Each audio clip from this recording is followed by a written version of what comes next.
네, 오늘은 12월 14일 화요일입니다. 본문은 사사기 21장 13절에서 25절의 말씀이 되겠습니다. 사사기 마지막 본문이죠. 사사기 21장 13절에서 25절입니다. 온 회중이 림몬 바위에 있는 베냐민 자손에게 사람을 보내어 평화를 공포하게 하였더니 그때 베냐민이 돌아온지라. 이에 이스라엘 사람이 야베스 길르한 여자들 중에서 살려둔 여자들을 그들에게 주었으나 아직도 부족하므로 백성들이 베냐민을 위하여 뉘우쳤으니 이는 여호와께서 이스라엘 지파들 중에 한 지파가 빠지게 하셨음이었더라. 회중의 장로들이 이르되 베냐민의 여인이 다 멸절되었으니 이제 그 남은 자들에게 어떻게 하여야 아내를 얻게 할까 하고 또 이르되 베냐민 중 도망하여 살아남은 자에게 마땅히 기업이 있어야 하리니 그리하면 이스라엘 중에 한 지파가 사라짐이 없으리라. 그러나 우리가 우리의 딸을 그들의 아내로 주지 못하리니 이는 이스라엘 자손이 맹세하여 이르기를 딸을 베냐민에게 아내로 주는 자는 저주를 받으리라 하였음이로다 하니라. 또 이르되 보라 베델 북쪽 르보나 남쪽 베델에서 세겜으로 올라가는 큰 길 동쪽 실로에 매년 여호와의 명절이 있도다 하고 베냐민 자손에게 명령하여 이르되 가서 포도원에 숨어 보다가 실로의 여자들이 춤을 추러 나오거든 너희는 포도원에서 나와서 실로의 딸 중에서 각각 하나를 붙들어 가지고 자기의 아내로 삼아 베냐민 땅으로 돌아가라. 만일 그의 아버지나 형제가 와서 우리에게 시비하면 우리가 그에게 말하기를 청하건대 너희는 우리에게 은혜를 베풀어 그들을 우리에게 줄지니라. 이는 우리가 전쟁할 때에 각 사람을 위하여 그의 아내를 얻어 주지 못하였고 너희가 자유로 그들에게 준 것이 아니니 너희에게 죄가 없을 것임이니라 하겠노라 하매 베냐민 자손이 그같이 행하여 춤추는 여자들 중에서 자기들의 숫자대로 붙들어 아내로 삼아 자기 기업에 돌아가서 성읍들을 건축하고 거기 거주하였더라. 그때 이스라엘 자손이 그곳에서 각기 자기의 지파 자기의 가족에게로 돌아갔으니 곧 각기 그곳에서 나와서 자기의 기업으로 돌아갔더라. 그때 이스라엘의 왕이 없으므로 사람이 각기 자기의 소견에 옳은 대로 행하였더라. 아멘. 네, 오늘 또 본문을 통해서 같이 함께 하나님의 뜻을 살펴보고 함께 고민해 보기를 원합니다.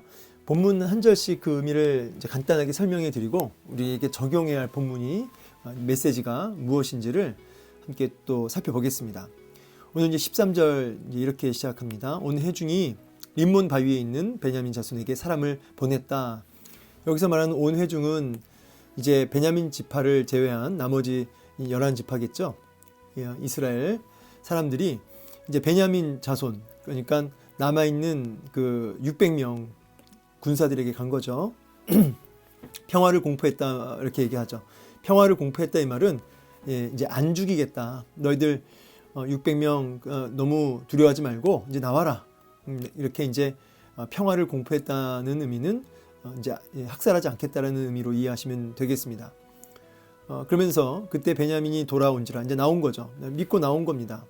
사실은 더 이상 이제 길을 쓰고 달려들 이유가 없습니다. 왜냐하면 베냐민 지파 전체가 이제 완전히 망했기 때문에 이제 더 이상 달려들 이유가 없는 거죠. 그래서 이제 항복하고 나왔습니다. 이에 이스라엘이 사람이 야베스 길르한 여자들 중에서 살려둔 여자 400명이었죠. 그 길르한 야베스를 학살하잖아요. 그리고 거기서 처녀 400명을 납치해 왔습니다. 그리고 그들에게 마치 어떤 화친의 어떤 증표로 이 400명의 여인을 이제 준 것이죠. 그래도 아직도 부족하다 그러죠. 그러니까 200명, 600명이니까 200명이 이제 부족한 겁니다. 그래서 이제 고민을 하는 거예요. 이 200명 어떻게 채우나 이 여자를 우리는 줄 수 없고 길르한 야베스 여인 400명 줬고 200명을 우리 안에서 이제 주어야 하는데 이방 민족이 아니니까 이방 민족, 이방 여인을 줄 수 없으니까 우리 이스라엘 사람들 안에서 200명을 채워야 되는데 우리는 맹세했으니까 이 베냐민 지파에게 여인을 주는 자는 저주를 받을 거라고 미스바에서 맹세했으니까 이 200명을 채울 길이 없는 거예요. 고민에 빠진 거죠. 그 지도자들이. 베냐민을 위하여 뉘우쳤으니, 이 뉘우쳤다는 것은 이제 후회했다 뭐 이런 의미인데, 여호와께서 이스라엘 지파들 중에서 한 지파가 빠지게 하셨음이더라. 그래서 사실은 이제 하나님의 어떤 그 심판 때문에 이렇게 되었다, 이런 결과가 되었다라고 하는 메시지인 것이죠. 그러나 이제 아까도 우리가 이제 어제인가요? 봤지만 본인들의 범죄함으로 이렇게 받게 된 고통이죠. 하나님을 완전히 무시하고 자기들의 혈기와 분노에 휩싸여서 이런 결과가 나왔는데, 모든 원망과 책임을 이제 여호와께 두고 있는 것을 보게 됩니다. 여전히. 그래서 이제 회중의 장로들이 이르되 베냐민 여인이 다 멸절되었으니 이제 그 남은 자들에게 어떻게 하여야 아내를 얻게 할까 하고 지금 뭐 고민에 빠졌어요. 왜냐하면 이러다가 이제 베냐민 지파가 이제 온전히 세워지지 못하면 한 지파가 이렇게 사라지게 되고, 그것은 12지파가 깨지는 것은 이제 언약 백성으로서의 그 의미가 상실되는 아주 중대한 문제가 됩니다. 그래서 여기 뭐 후회했다, 뉘우쳤다라는 의미도 어쩌면 뭐 베냐민 자체 때문에, 베냐민 지파 자체가 불쌍해서라기보다는 자기들 이스라엘 그 12지파 전 공동체의 어떤 위협이 되고 어려움이 되니까 그것 때문에 뉘우친 거지, 다 자기가 힘들어지니까, 자기한테 피해가 오니까 뉘우친 거지, 베냐민에 대한 순수한 동정심은 이제 아니라는 거예요. 하여튼 간에 지금 고민에 빠졌습니다. 이거 어떻게 채울까? 또 이르되 베냐민 중 도망하여 살아남은 자에게 마땅히 기업이 있어야 하리니, 600명 얘기하는 거죠. 이스라엘 중에 한 지파가 사라짐이 없으리라. 그렇게 해야 한 지파가 어그러지지 않게 되지 않겠냐. 그러나 하면서 우리가 그 맹세했는데 아내를 주면 저주받을 거라고 맹세했는데 어떡하지? 이런 얘기예요. 그러면서 이제 상황이 이제 딱 달라지면서 다른 화면으로 이제 나오면서 뭐가 나오냐면 19절에 보니까 그 실로에서 명절이 있다는 거죠. 매년 그 모이는 명절. 이 실로가 이제 위치적으로는 에브라임 쪽이에요. 에브라임 지파. 이 실로에서 여기 언약궤도 있고 성막도 있고, 그래서 여기에 모여서 이제 정기적으로 모여서 절기를 지켰죠. 이 명절이 정확히 어떤 명절인지는 안 나왔어요. 뭐 6월절인지 3대 절기 있잖아요. 3대 절기, 장막절인지 오순절인지. 근데 이제 제가 볼 때는 장막절인 것 같아요. 왜냐하면 여기 이제 보세요. 20절 보면 포도원에 너희가 숨었다가 실로의 여자들이 춤을 추러 나오거든. 이제 이걸 보면 이제 당시 포도원이 나오고 그다음에 실로에서 거기서 이제 춤을 추는 걸 보니까 이게 이제 그 장막절에 수확해 하신 하나님께, 그 구원의 하나님, 또 수확해 하시고 결실을 맺게 하시는 하나님께 어떤 감사의 그런 제사를 드리면서 그 여인들이 기쁨으로 춤을 추는 그런 모습들이 이제 우리 장막절 안에 있었거든요. 그리고 이제 그 시각이 이제 보통 밤이라고 합니다. 이런 축제가 열리는 게. 자, 그러니까 이제 이게 장막절일 확률이 높다. 뭐 이제 물론 이제 6월절이라고 보는 사람도 있어요. 뭐 이제 홍해를 건너와서 미리암을 중심으로 여인들이 춤을 췄으니까 그것이 전통이 되어서 그렇게 6월절 때마다 이렇게 춤을 추는 그런 절기가 있었다, 행사가 있었다. 이런 이제 의미로도 볼 수 있는데, 포도원을 이제 볼 때 장막절의 의미가 가깝지 않을까. 그게 뭐 6월절이든 뭐 장막절이든 어쨌든 구원의 은혜와 또 하나님이 베푸신 은혜에 대한 감사와 기쁨을 하나님께 올려드리는 그런 제사가 되겠습니다. 명절이 되겠습니다. 그런데 그것을 기회로 삼아서 납치극을 이제 펼치라는 거예요. 참 웃기죠. 그 이제 이스라엘 지도자들이 모여서 하는 말이, 고민해가지고 나온 그 대안책이 뭐냐면 베냐민 지파에게 얘기를 해줍니다. 그 포도원 쪽에 숨어 있다가 그 이제 명절이 돼서 여인들이 이제 와서 이제 춤을 출 텐데, 그때 그 200명, 그쵸, 200명의 여인을 붙들어 가지고 납치하라 이 말이에요. 납치하고 들어올리다. 이 붙들다라는 게 그 짐승을 끌어잡아 당기는, 마치 그 레위 지파가, 레위 사람이 자기 첩을 붙잡아서 내어줬잖아요. 그 불량배들한테. 그런 의미죠. 이 붙들어. 그러니까 이게 사실은 납치와 강간이라는 의미가 다 들어가는 거예요. 붙들어 가지고 자기의 아내로 삼아서 너희 베냐민 땅으로 돌아가라. 이게 대안이에요. 지금 하나님 앞에 구원의 은혜와 베푸신 은혜를 감사하며 하나님을 기뻐하는, 하나님과의 교제를 힘써 기쁨으로 교제를 하는 그런 하나님 앞에서의 절기인데, 그것을 무슨 기회로 삼냐면 여인을 납치하는, 그래서 납치 강간하는 그런 기회로 삼으라는 거예요. 이게 이제 이스라엘의 지도자들이 내놓은 대안이라는 것이죠. 저는 이 말씀 보면서 이제 뭐가 생각나냐면 창세기 34장에 보면은 이제 야곱이 이제 자기 아들들과 이렇게 있을 때 이제 아들들이 다 나가고 그 딸 디나가 그 동네 나갔단 말이에요. 근데 그때 하몰의 아들 세겜이 디나를 보고 이제 사랑에 빠져서 이제 쉽게 말해서 간음을 했어요. 그때 이제 야곱의 아들들이 이제 막 분노가 가득했죠. 이런 소식을 듣고. 근데 이제 조건을 내걸어요. 할례를 하면 예, 우리가 이제 이 딸을 주겠다. 그러니까 하몰이 그 아들 세겜이 진짜 디나를 좋아하니까 자기 백성들한테 다 이제 할례를 시키죠. 그리고 이제 시간이 지났을 때 가장 고통이 심했을 때 그때 이제 시몬과 레위가 디나의 오빠들이죠. 시몬과 레위가 칼을 차고 들어가서 요 하몰의 그 족속들을 학살해 버려요. 싹 다 죽이죠. 뭐 세겜까지 다 죽입니다. 족장까지. 그리고 이제 디나를 빼오는. 자, 이게요. 하나님께 엄청나게 지금 심판받아야 마땅할 할례라고 하는 하나님의 그 거룩한 언약의 증표를 자신들의 어떤 그 뜻을 이루는 기회로 삼아버린 거죠. 자기들의 어떤 그 분노와 어떤 자신들의 어떤 그 위기를 극복하는 어떤 방안으로 할례의 의미는 전혀 의미가 중요하지 않고 이거를 이용하는 거죠. 자기의 뜻을 이루기 위해서 할례를 이용했다는 거예요. 예. 이 시몬과 레위는 이제 저주를 받죠. 물론 레위는 이제 나중에 좀 회복할 수 있는 기회를 얻게 되고요. 레위 지파는 그래서 구별되는 게 있는데 어쨌든 자 이렇게 되는 모습이 여기에 그대로 오버랩되는 거죠. 이것도 하나님의 뜻과 하나님을 예배하는 어떤 이런 거는 안중에도 없고 뭐예요? 자기의 뜻을 어떤 인간적인 대안을 성취하고 이루는데 이용하는 거죠. 이 명절을. 여러분 이제 이런 게 신앙생활에도 얼마든지 있다는 겁니다. 여러분 우리 신앙생활 하면서도 코에 걸면 코걸이, 귀에 걸면 귀걸이 이런 말 아시죠? 이 신앙생활 하면서 그걸 합리화시키는 거죠.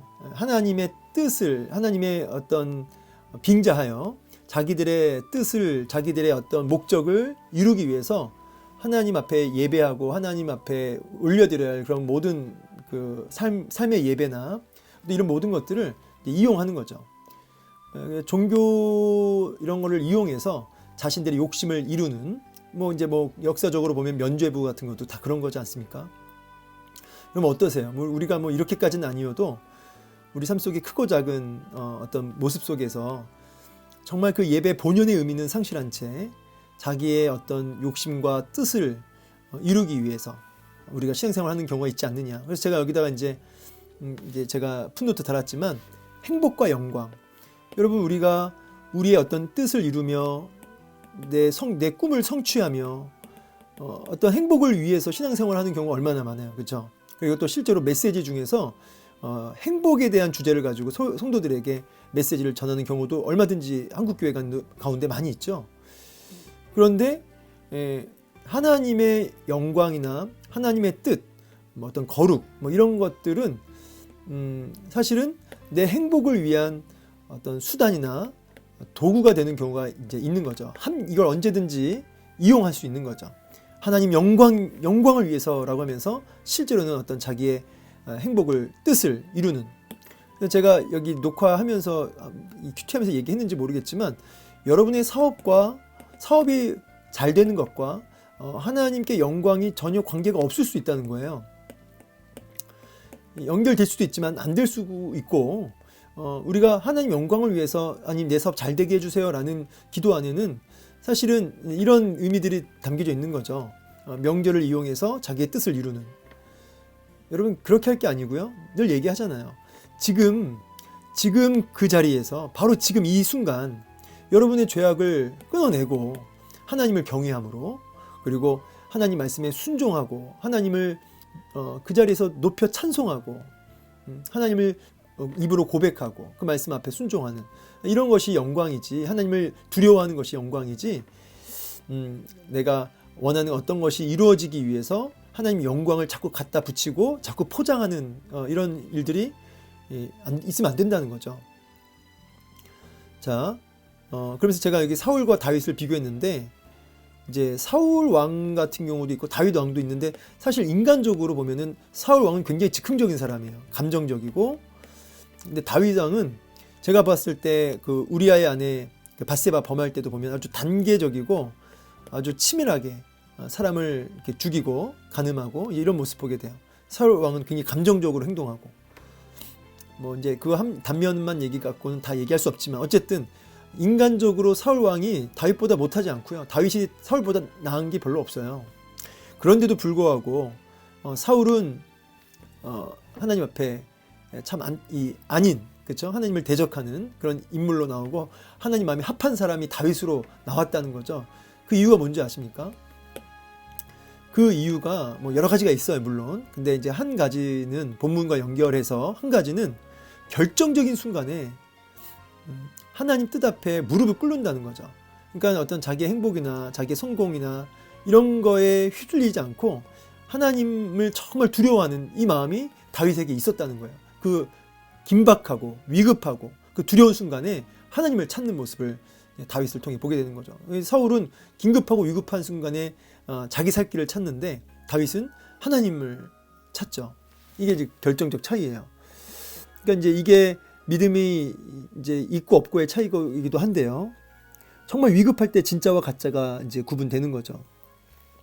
사실 다윗도 얼마든지 사울 왕을 죽일 기회들이 있었거든요. 그런데 그런 죽일 수 있는 기회를 얼마든지 손만 뻗으면 칼을 들고 손만 뻗으면 죽일 수 있는 기회들을 내려놔요. 포기해요. 왜냐하면 하나님을 두려워함으로, 이제 이런 위기의 순간에 하나님을 두려워함으로 나아갔던 이스라엘. 왜냐하면 다윗에게는 자기가 왕이 아니라 하나님이 진짜 자기의 왕이었기 때문이죠.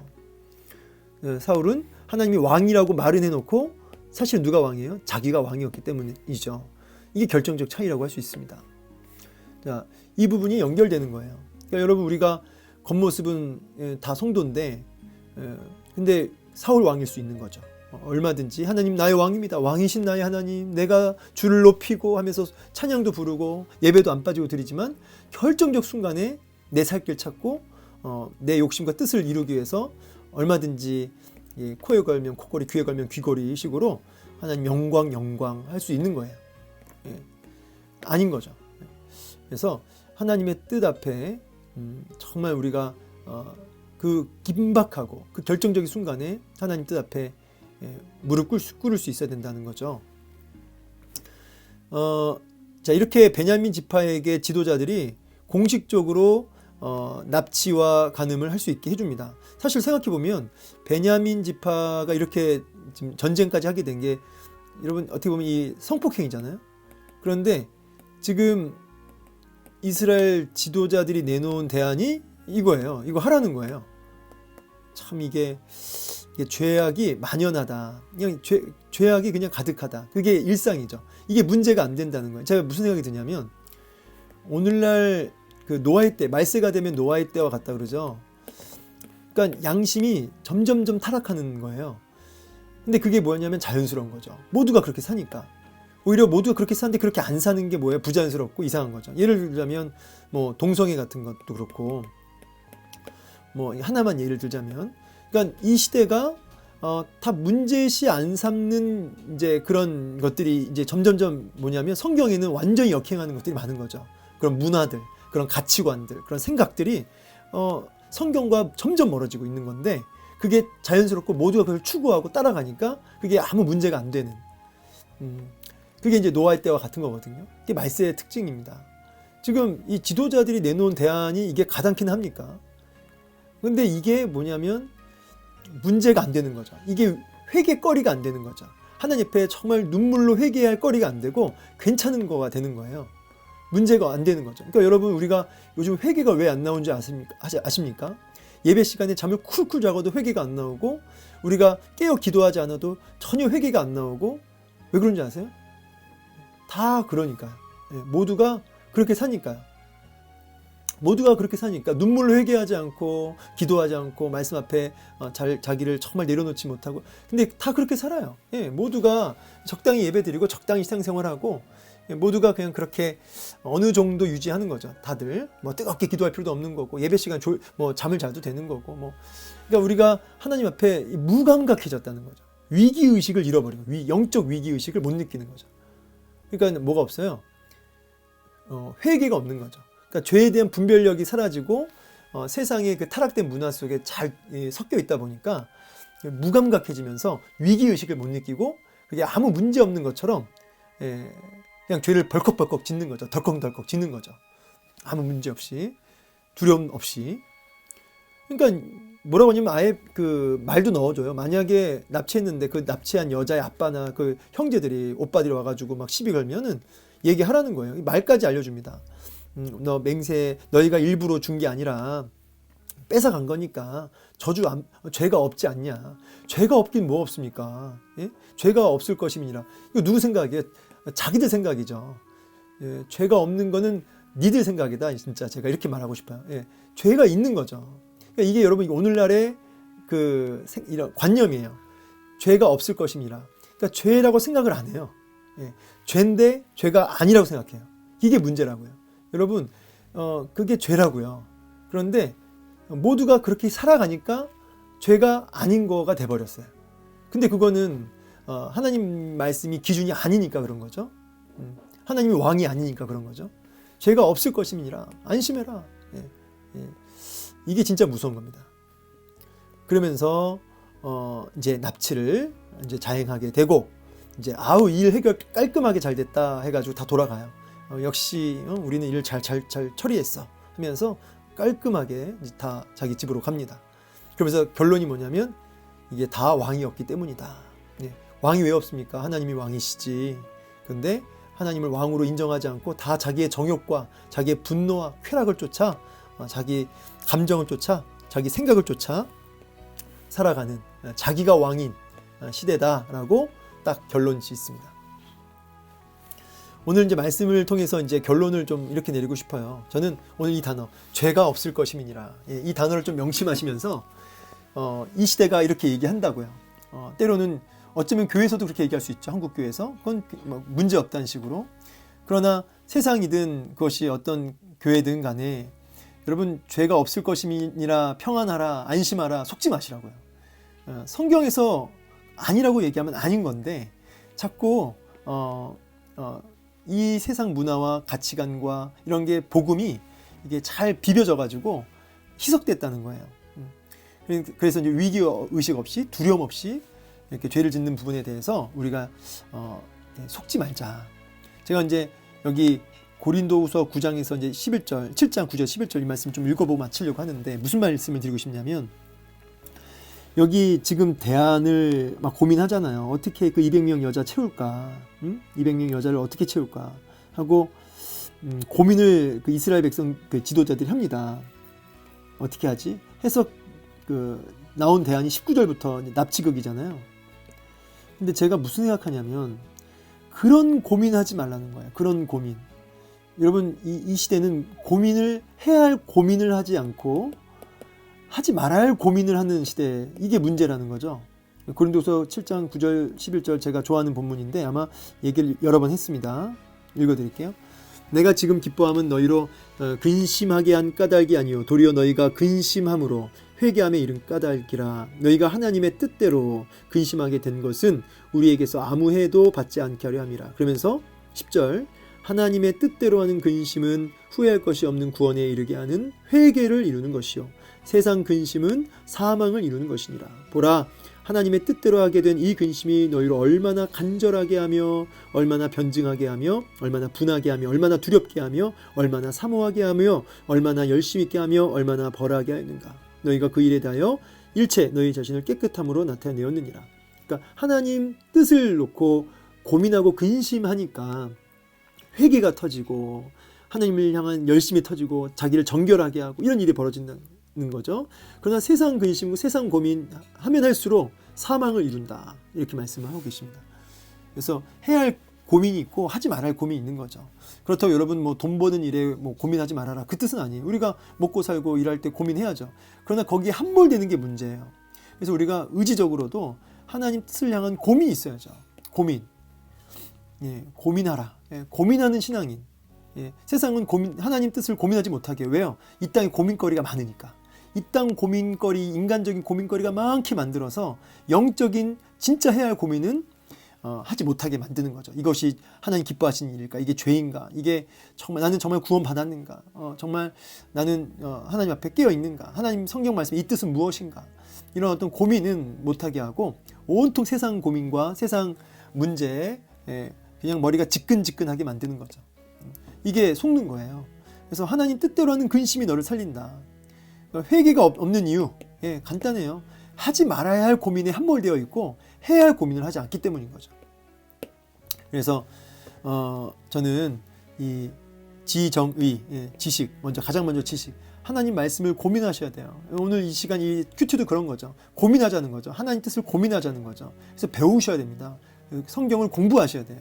알아가셔야죠. 힘써 주님을 알아가지고 또 성경을 알아가고 하나님의 마음을 알아가는 그런 고민과 근심과 연구가 먼저 있어야 되고, 그것이 우리의 양심을 뚫고 들어가서 우리의 마음을 찔리게 하고, 그래서 우리의 의지까지 그것이 격발하게 되는 이런 전인격적인 회개가 일어나야 된다는 것이죠. 그때 비로소 하나님이 나의 왕이심을 고백하는 삶을 살게 되는 것입니다. 말씀 마무리하면서 죄가 없을 것임이니라. 아닙니다. 하나님 뜻을 고민하며 그렇게 하나님 앞에 위기의식을 가지고 두렵고 떨림으로 우리가 회개하는 이 일을 위해서 우리가 날마다 힘써 주님을 알아가고 하나님 뜻을 연구하고 살필 수 있는 저와 여러분 되기를 주의 이름으로 축원합니다. 감사합니다.